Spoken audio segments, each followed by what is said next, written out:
what I learned about 4 years ago is that I had this crazy monkey mind, ego mind that was driving the boat most of the time.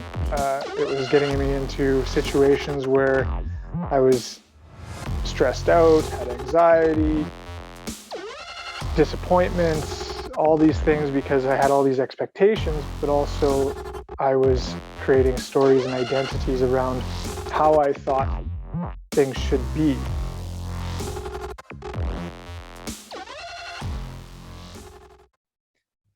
Hello and welcome to the Reality Practice Podcast, where I help share the truth that each of us are in fact designing our own realities every second of every day.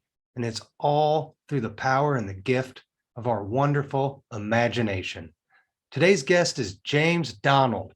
James is the founder of the United Universal Collective, and today we'll be discussing his journey into creating his own reality, what's brought him to this point in his spiritual evolution, as well as learning a little bit about the United Universal Collective and the exciting news James has about the new LightHouse project him and his team are embarking on. So without further delay, let's turn it over to James. Welcome to the show. And how are you doing today, my brother? I'm very well. Just enjoying the cool air here in Calgary. That's what I said. I hopped on with him and I said, it's still just early fall where I'm at in Kansas. Not cool, not very cool yet. And I hopped on with you and you look like you're all decked out for winter and ready for a warm fire and some hot cocoa. So looks cozy. Thank you. All right, James. We spoke a little bit last week before this interview, and I really wanted to hear more about your journey, kind of what I think each of us on this spiritual path, on this kind of evolution that we're on. I think we each have pivotal moments as we progress along here that are kind of like our wake up calls, be it divine interference, not divine interference, divine, I guess, interference, where, something happens, a big event, whatever, what's your journey been? How have you gotten to this point, and what point are you at, really? What point am I at? I'm always at the beginning. Always at the beginning. Very interesting. Can you elaborate more on that? At the beginning and at the end, always here now. It's always unraveling. It's always something new is presenting itself. Every moment to moment, there's nothing the same. It's always something new. My journey was to what I learned about 4 years ago is that I had this crazy monkey mind, ego mind that was driving the boat most of the time. It was getting me into situations where I was stressed out, had anxiety, disappointments, all these things because I had all these expectations, but also I was creating stories and identities around how I thought things should be in my life. And not allowing change, not allowing new opportunities, holding on to old stories, old past experiences, even stuff within my own mind, attachment. And the more I recognized that I just needed to surrender all that, the world just kind of started unfolding in the same way that it always has, I guess. Yeah. But I was just more aware of it. Okay. So similar to me, I had a moment of kind of, I had to surrender. I had to let it all go.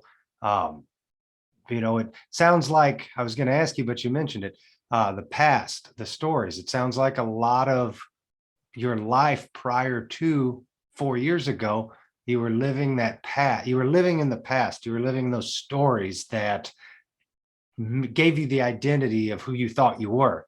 And for me, if I'm reading it right, it sounds like that identity just kept compiling and, more and more building on top of it until at some point you're just like, what the hell's going on? Who am I? Where am I at? I got to reset.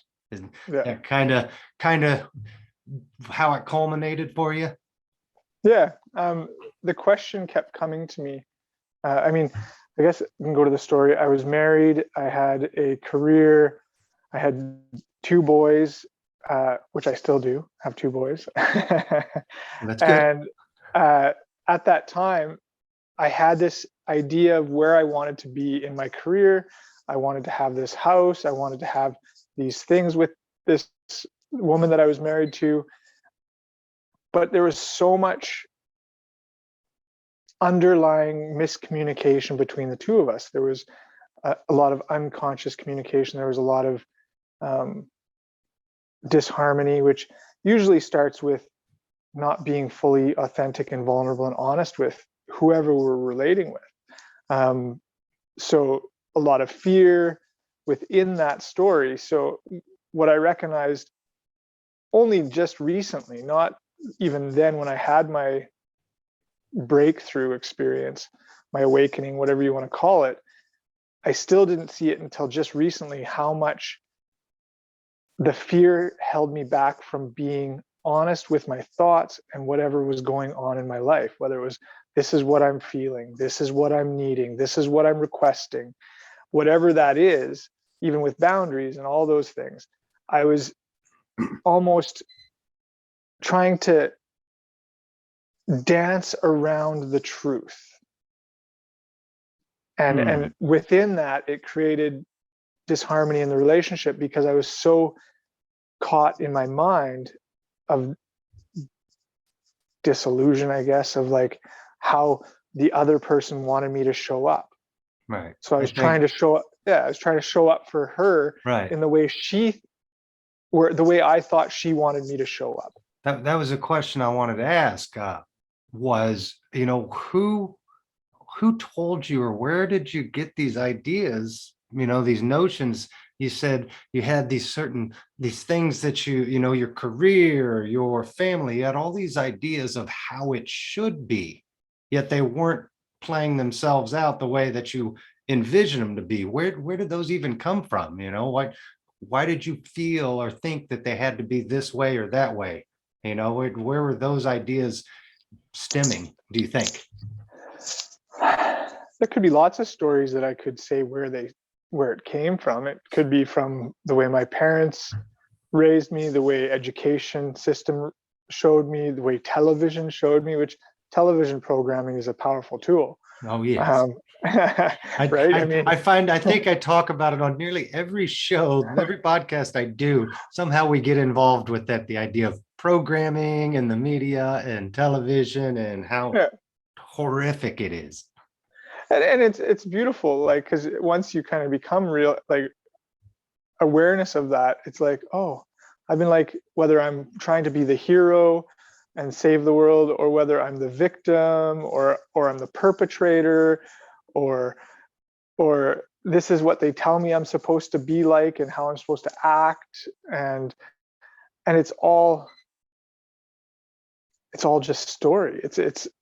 It takes us out of the present moment, because if I'm fully present in the moment, none of those programs exist.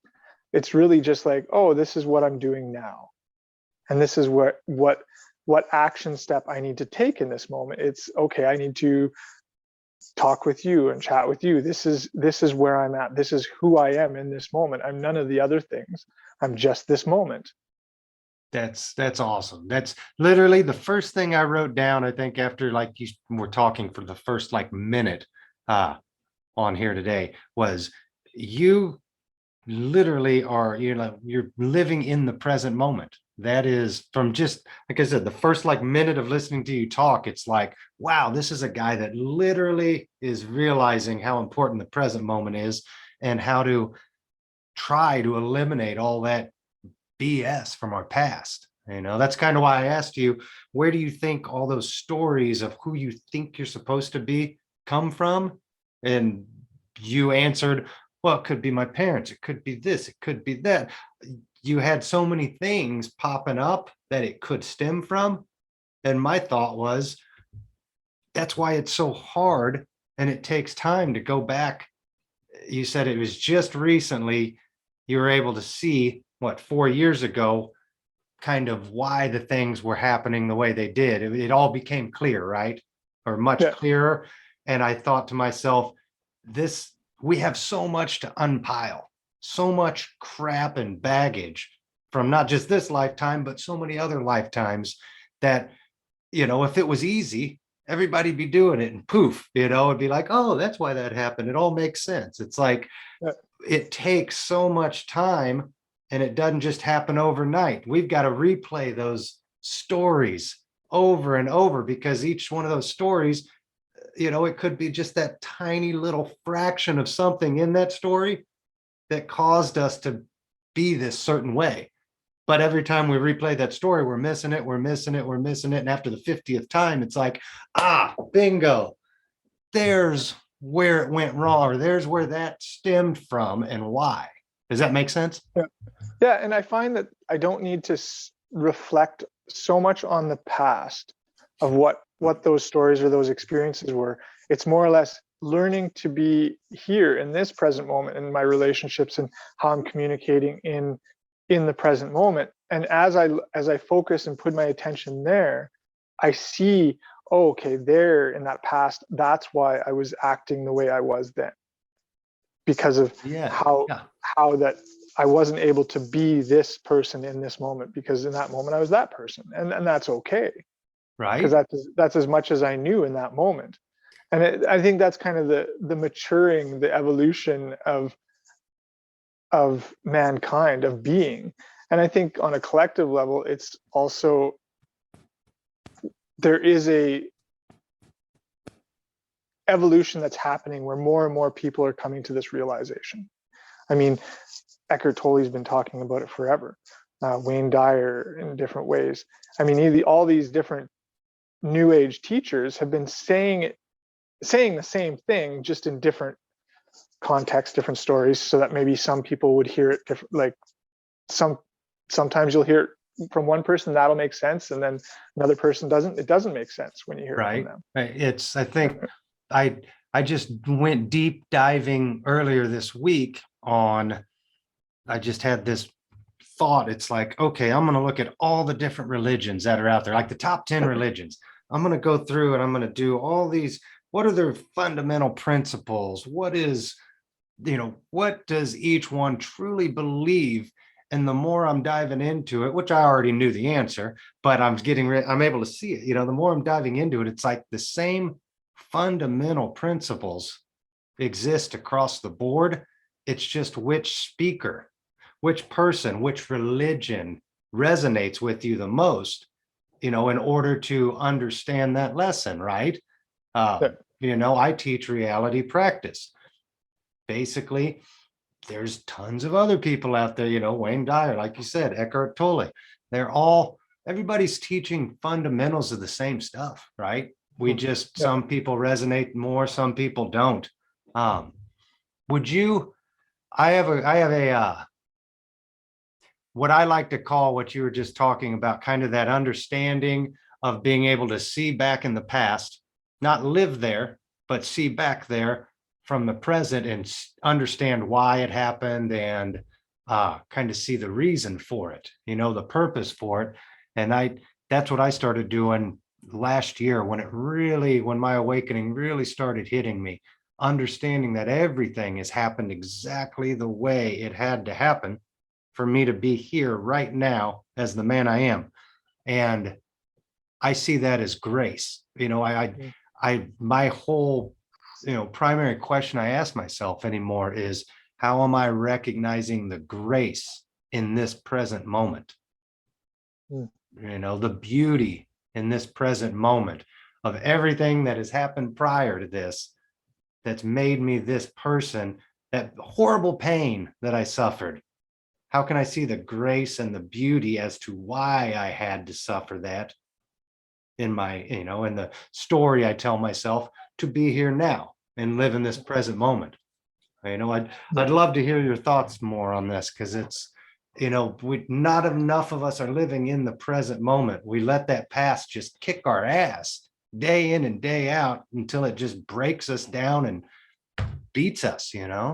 Well, and that's, I think, taking on the story, right? Like that, oh, I did something wrong, or somebody did me wrong, which none of that exists. None of that's real.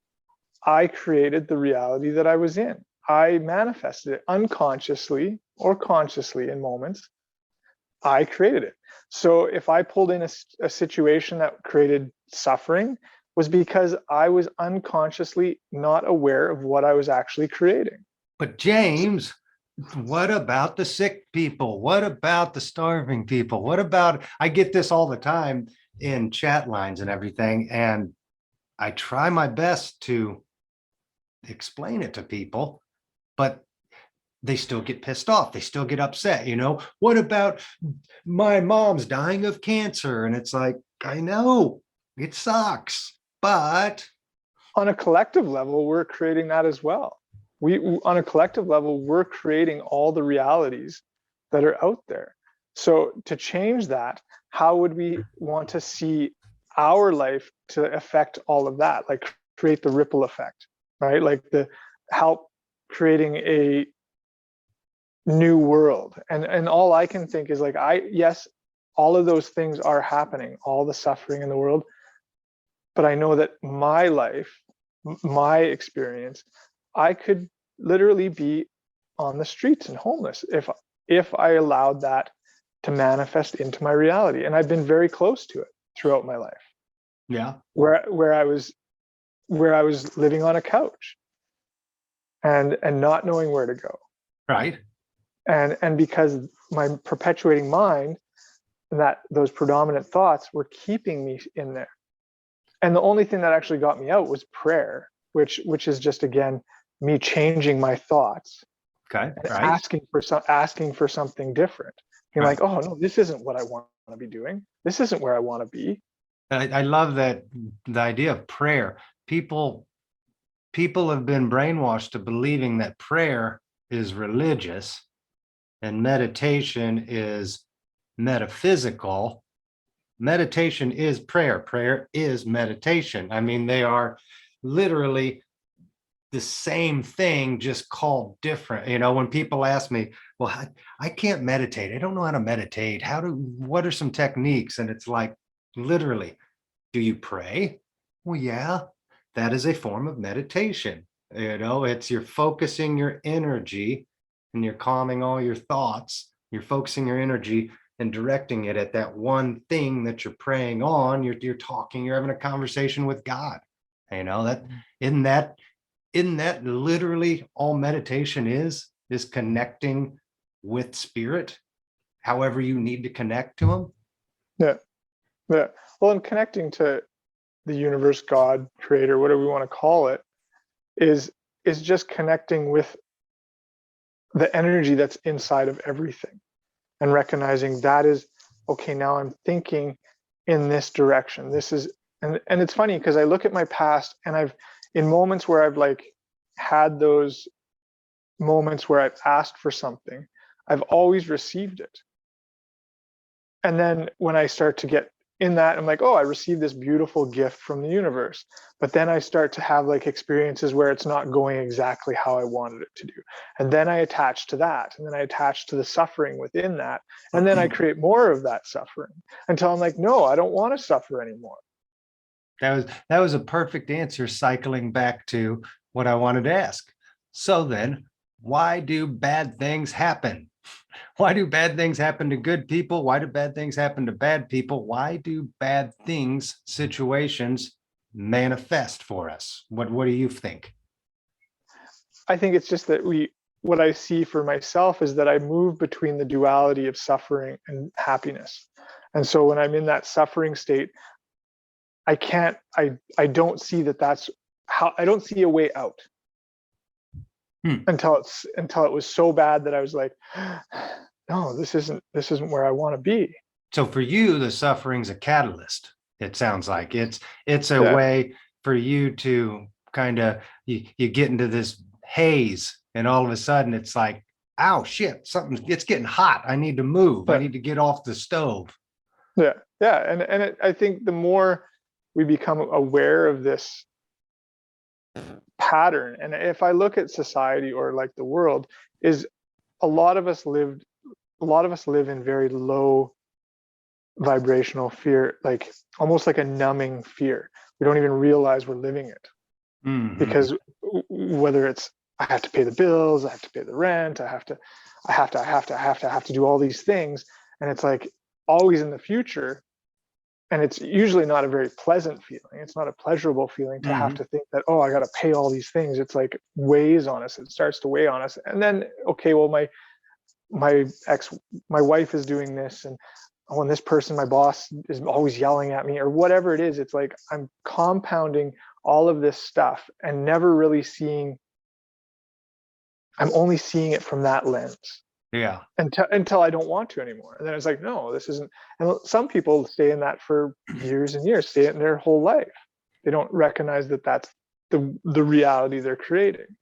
And so for me, the more when I drop into that suffering mind, or the fear, or being scared, or the thought I'm going to lose something, I catch it quicker. I'm like, right. Oh, there I'm in. And it's usually because I'm learning to more or less feel what the feeling is in my body. So I'm like, oh, that I'm feeling that in my stomach. So what is that? Oh, that's like fear. I'm a little bit scared right now, or sadness. Maybe I'm a little bit, I'm feeling a little bit sad. So recognizing that whatever I'm at in every moment, so that I can start to like honor those feelings. Like love those feelings, because they're teaching us. Right. And I'm smiling so big right now. You literally just said everything that I was feeling that I was going to respond to you with. It's like what you were talking about, the pain of this and that. I felt it, like I'm listening to you and I'm feeling it in my stomach, in my yellow and orange ray, chakras there. And it's that fear. That fear that people have. And I'm literally feeling it as you're talking about it. And I'm like, oh, when he's done saying this, I want to tell him about that, because I'm feeling it. And meanwhile, you literally explained exactly what I was just feeling and went through in my own mind. Hearing you literally played out for me. So, I mean, it was amazing. If that wasn't creating my reality right there, it's like, I don't need to say it. I'm just going to let James say it for me and just sit back and watch. That was cool. Thank you. Oh. Yeah, it's interesting, because it's all our body's doing is telling us what we need to look at, where we need to bring ourselves back to presence. It's like it's just a roadmap to bring us back to the present moment and to feel whatever that is. Because I think they say it's like only a few seconds feelings are really only going to last in the body. And then if it lasts longer than that, is because it's connected or attached to a story or an identity. Right. Yeah. So if we know that it's carrying on, it's because we're caught in our mind. We're like somewhere else. We're not here in this present moment. God, I think that's still, one of my goals. It's my life goals, is become the master of my mind and of my thoughts constantly, all the time. And I think that's still the hardest one that I struggle with, even day to day, is the emotional states that I still allow myself to go into. I've shut off the emotional state more or less from the media. That doesn't, I see behind what it is, so it doesn't usually elevate me. There's very few things that elevate me emotionally anymore. I don't let them, except for those few things. My wife still elevates me on just disagreements and whatnot. And I'm still working on electronics and computers, things that should work the way they're supposed to work. When they don't work, that's like the biggest trigger I have. Like, what in the hell? I'm shaking. I have to just breathe. There's a lesson I'm supposed to be learning from this, and I haven't learned it yet, or otherwise it would stop happening, right? So I'm glad you brought that up, as far as that emotion and living in the present moment. What the hell is still within me that's causing that frustration and that feeling of emotion when it pops up for instances like that, Yeah. Yeah, and I get it all the time. Like I had it already today. Somebody reached out to one of my team members and was asking questions and was asking a lot of questions and asking how this person was connected to me and this person I don't know. And so instantly it created a story inside myself that, oh my God, like did I do something to this person? And is that why they're asking questions? And so stepping back out of that, I'm like, well, that's just my story. So what could it be? And so then I kind of like worked through it and connected with somebody. And then I realized, oh, this person is just looking for transparency and clarity. He's big on communication. That's kind of his journey and his teaching is communication, transparency, and clarity. So he's going to ask all the questions to get transparency and clarity. Nice. But right? you made an entirely different story in your mind based on the reality you were choosing to see it at that moment, Yeah, right? yeah. A fear story that was probably because of at one point in my life I've had people, or in even moments now, where people say bad things about me and don't like me, or create stories about me that whatever their story wants to be about me, and recognizing that that's okay too. If they do have that story of me, it's their story. Right? Is it How's got it hurting you? We all get so hurt I know by this idea of being offended. Who gives a shit? Everybody can think in their own mind what they want to think about anything. We're not going to change them, so why do we concern ourselves with it if we know we're on the path that we're on and that everything we're doing is, consciously we're doing things for the greater good. We're trying to do as less selfish things and more selfless things. What do we care what people think at the end of the day? Well, even if I did do something in my past that offended somebody or created a feeling or a story and created that story in them, that is from the past. In this moment, am I being that person, or am I even that person in the story in this present moment? No, I'm not. Bingo, right? Right? I'm not that. You're no longer that person that your subconscious is telling you you are. And it's like that constant battle, like, shut up. I'm not, it's like, I had this conversation the other day on a different show. And it's the idea of, when we're finally ready to take the wheel from our higher self. I mean, that is like the eternal battle, like the biggest battle I think we're here in this life, this three-dimensional third density, learning about polarities. It's literally like we are here battling our higher self. And we have to come to that point when it's like, look, I know what I'm doing. You have to trust me. Give me the wheel. I'm taking over. You're just here as a bystander. You're watching, but you don't have to run the freaking show anymore. I got this. If I need help, I'll ask, but I'm on my own now. And I think that's the battle we struggle with a lot of times, is that battling our higher self because it doesn't trust us, because frankly, we don't trust ourselves.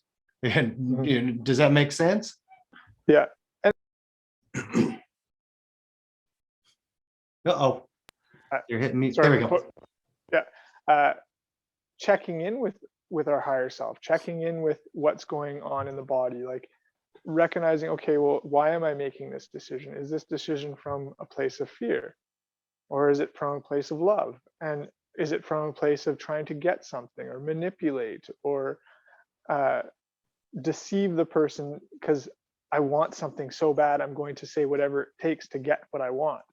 And where did that come from? Oh, that came from that little boy that when I was like, my mom was saying no, and I wanted it so bad that I was going to do whatever it took to get it. Right. Right? People, that's why I think a lot of this work is so difficult, is it involves having to go back and hug and heal and take care of that little boy or that little girl, that 4, 5, 6-year-old little version of ourself that Everybody thinks like, oh no, I was perfect. I just want to leave my cute little self as I was. When no, that cute little self is like dying on the inside because it's so afraid.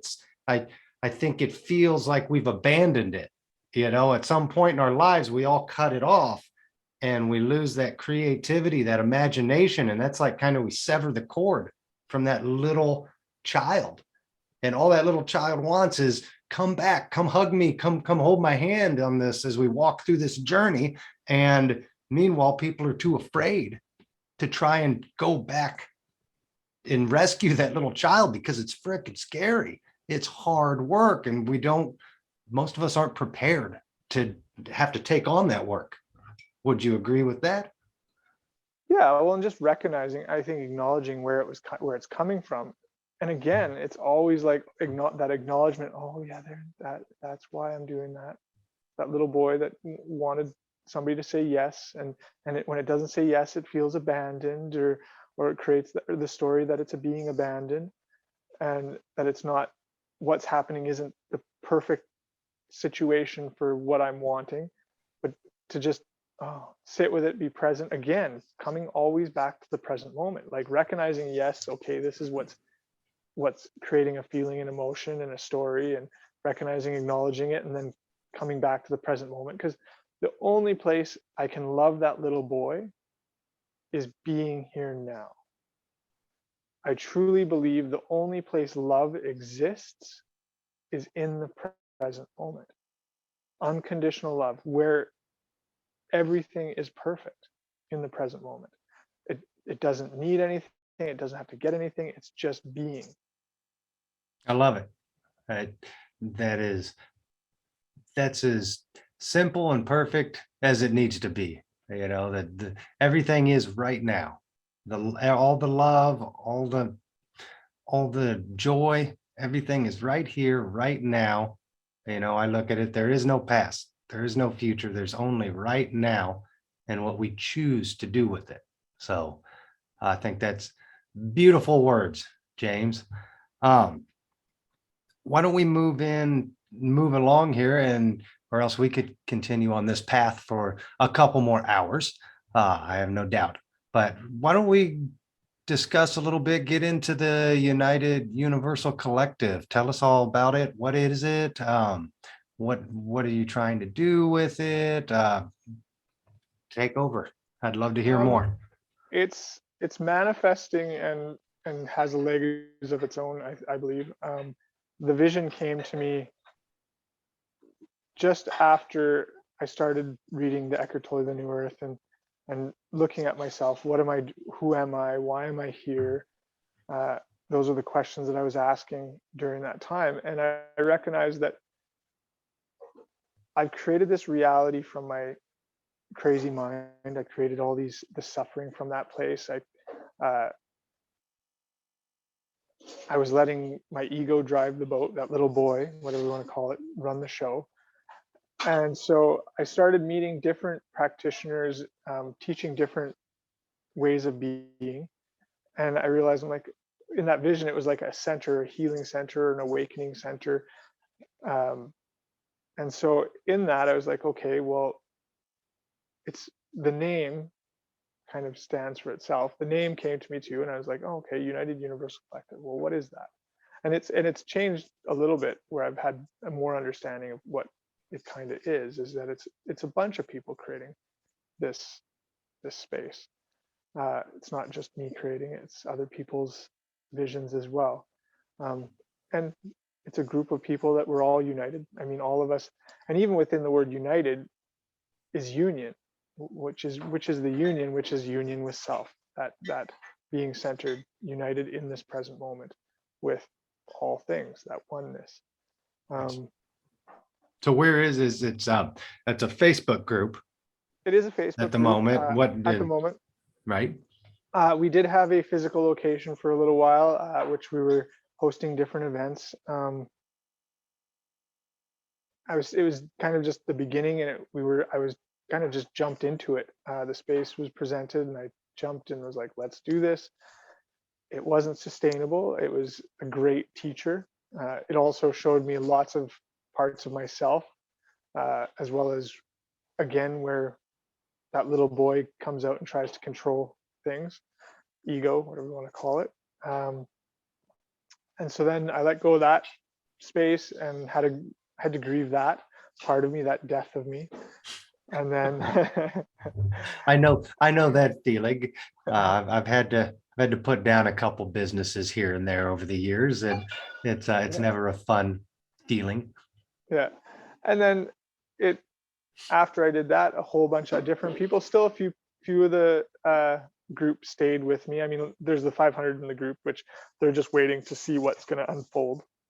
But there's a team of us, and there was 3 or 4 of them that stayed with me from the other property, and now we've got a few others that are coming together, and we're collaborating and co-creating and creating a little bit more sustainable. The other property, I was pretty much doing everything. I was doing all the things that I'm not good at, trying to organize and keeping schedules and reaching Right. out to people when they were like contacting me to book space, and it was just, I was all over the place. Right. And And so as business owners, absolutely, we have to find what works, like find what we're good at and do more of that. And we need to stop doing the things that we suck at or we're not as good at. It's like, okay, what can I push off to somebody else who's going to do it better than me?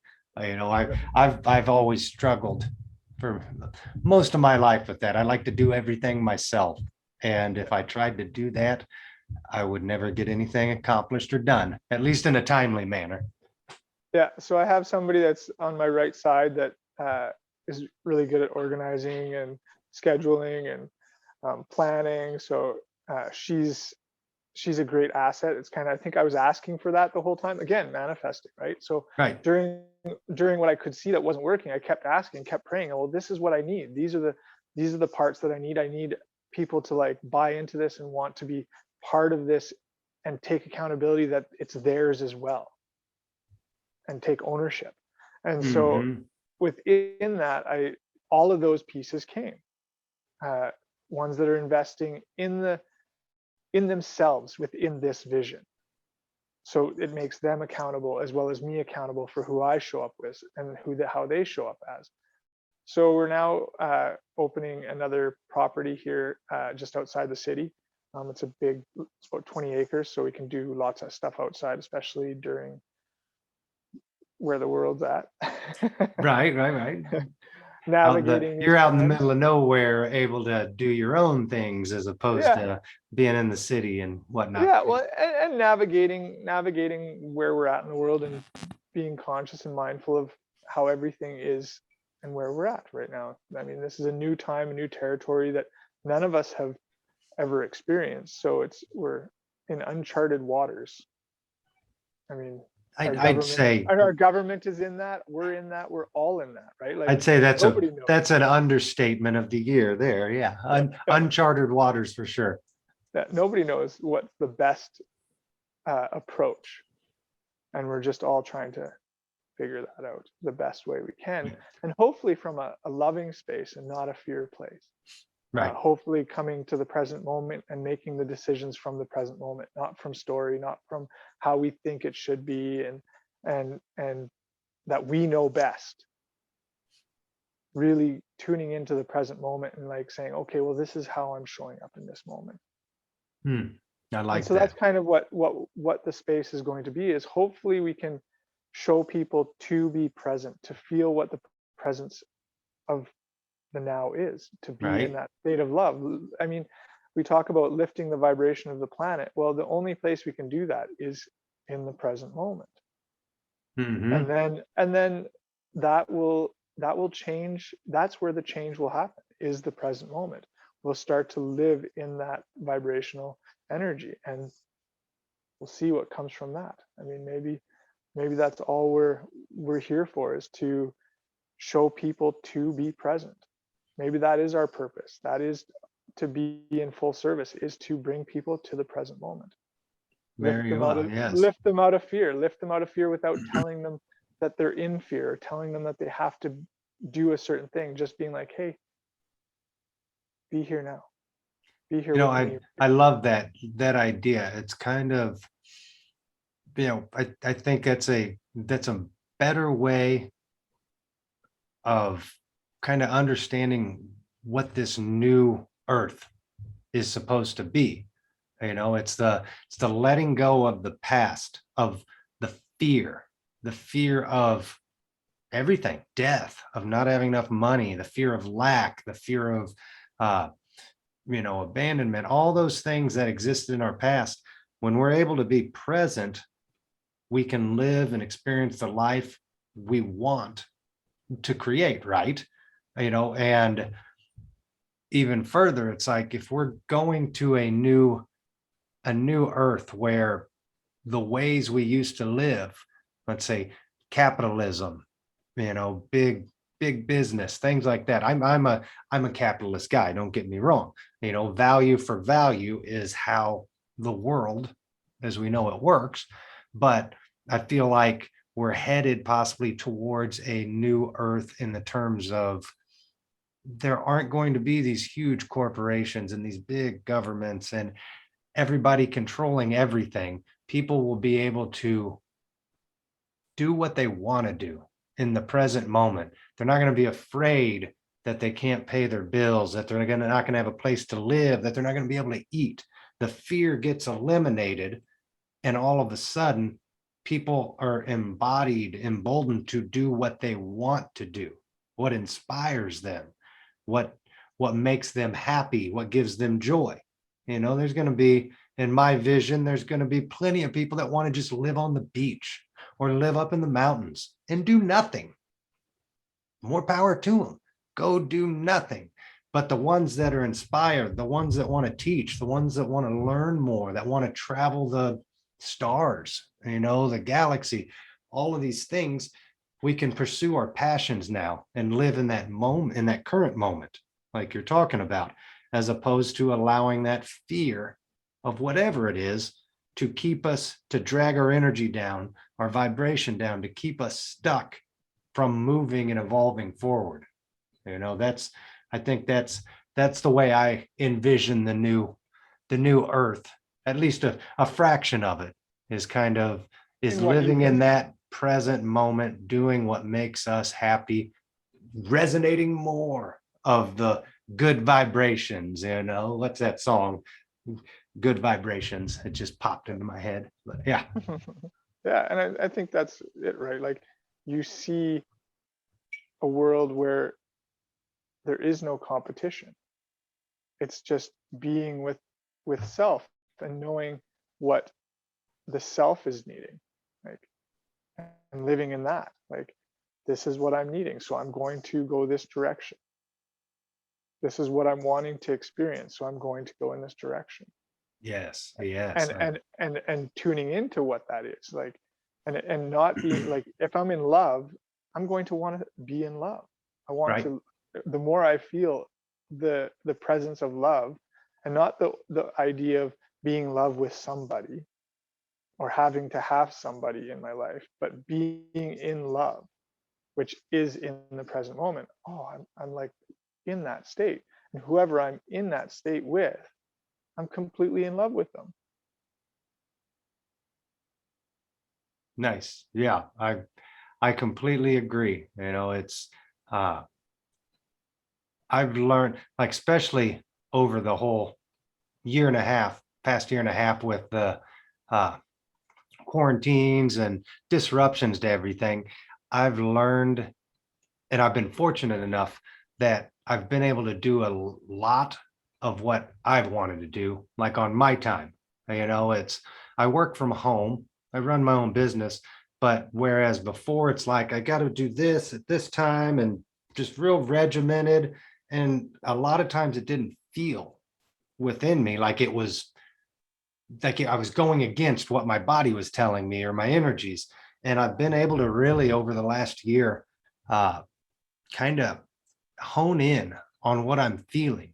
It's like, I'm gonna spend an extra hour today reading before I start working today, as opposed to I have to start now and or else I'm gonna be broke. I'm gonna be homeless if I don't start working and make money. And it's like, no, I'm really feeling inspired right now. I want to keep pursuing that for another hour or two, as opposed to having to cut that off and go against kind of where my vibrations are taking me.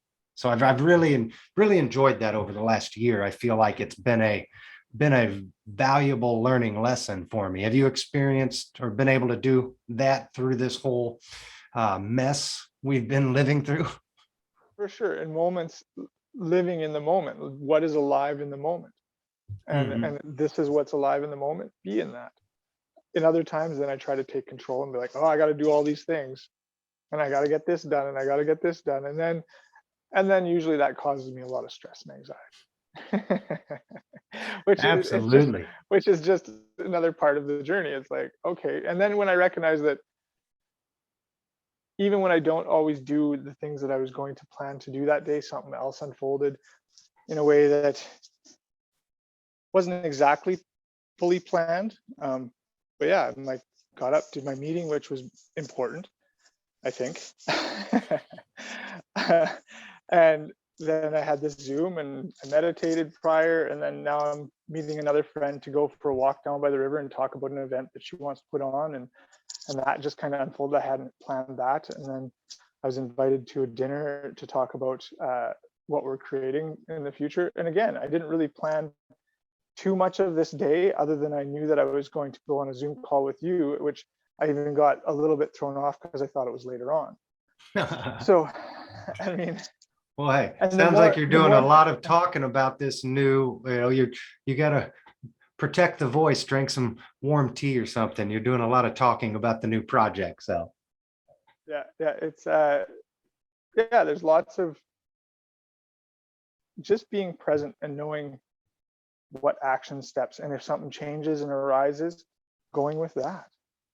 Like hmm, if that's what feels alive, and that's what I find, that being in integrity. I've been looking at this idea of being in integrity, and it's like, if I say I'm going to do this and it changes, does that make me dishonest with that person or with myself? No, I'm like, okay, well, this is what's happening now, and reach out to them. You know what? If I'm there, I may not actually be fully present with you because this is actually coming up in my life. And I mean, we've created a world where we have to, a structure that we've had to stay in that same structure. We have to, this is what I said I was going to do, I'm going to do it. And then if we don't do it, that other person's like, well, what the hell? And if that person could just recognize, okay, well, this is what's unfolding. Maybe there's something, there's a reason for this unfolding. Maybe there's something for in it for me as well. Like if right. this has changed, if this changed from what I thought it was going to be, maybe there's something in this that I could look at that's actually for me as well. Question everything. That's what I tell my wife all the time. It's question everything. Don't assume anything to be what it is, because it's, in all likelihood, it's nothing like what we thought it was or should have been, when we take a deeper look at it, under the surface. Yeah. So it's, And the more we surrender, the things larger than we could even imagine can unfold. oh, Like yes. it's like when I let go of this other property, we looked at a smaller property that was in this city. It had a little bit of land, and where we were at in that moment, it was actually going to cost us more money because there was less space. Uh, I could only live on the property, and so we were actually each going to have to pay a lot more. And we didn't get that property, and then all of a sudden this bigger, and we were all ready to accept that, okay, we're going to get this little building and we're going to be able to do this. It's not the most perfect building, and it's going to be a lot of work to try to juggle and create within that space and to create flow. And then all of a sudden it fell through. That property, we didn't get it. And then all of a sudden now we're moving outside the city with 20 acres with 3 outbuildings that we can be doing stuff in. We're creating, we're going to have a space where we're going to have permanent video equipment set up for podcasts and recording, and helping other people with their video content.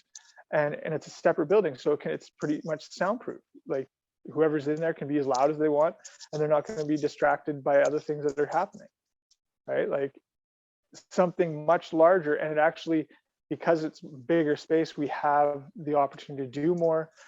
We also, there's now 3 of us living on the property, so that drops the cost down. It's yeah, it's It surrendering. Okay, sounds completely amazing, and I am definitely wanting to get up there probably next summer when it's nice and warm out again. Have to schedule some sort of a retreat or something, come up there and spend a week in nature and get away, disconnect from everything. It sounds amazing. When will everything be live and up and running with the property, do you think? We have a drum ceremony happening on it's an outdoor drum ceremony with 2 Indigenous men from the Cree tribe, and they're going to bless the land. We're on Territory 7 or Treaty 7 land, so it's not originally Cree land. So it's I'm not sure what the actual land was prior, before we colonized it. But they're beautiful men, and they're coming out, and we're just going to honor the land and honor the people before us, and that are also in the future as well, whoever's going to be on that land in the future. Beautiful. So we're doing that on the 17th, and it's going to be outdoors. It's going to be an enjoyable day. And then other than that, we have a few smaller gatherings that are going to be coming up. That one we're kind of trying to aim for 200 people outdoors. Nice. We'll see. Yeah, that'd be a great turnout for sure. For a first event like that. Absolutely. Yeah, and we like with the times we live in, we can have, I guess, up to 200 people. So outside, so that's kind of cool. So how can people, if they want to join in on the drum circle on the 17th, how do they contact you? How do they find out about it or sign up? There is a Facebook event group that's on my page, on my Facebook page, as well as in the group, as well as my partner Christina Dons. She's created the event. It's more of her event. She was actually going to host it at a yoga studio, and then this all unfolded, so she was able to now host it at the property. I'll make sure that link gets put up in the description box below, and we'll get I'll get all your links and everything for you, for the United Collective, Universal Collective, all the different ways anybody can reach out to you should they have questions, want to get in touch with you. I would say at this point we'll start wrapping up, and since this show focuses on reality creation and how each of us are creating our own reality, every second of every day, the final question I guess I'd ask you in leaving here is, if you could create any reality instantly at this exact second in time, what would you create and why?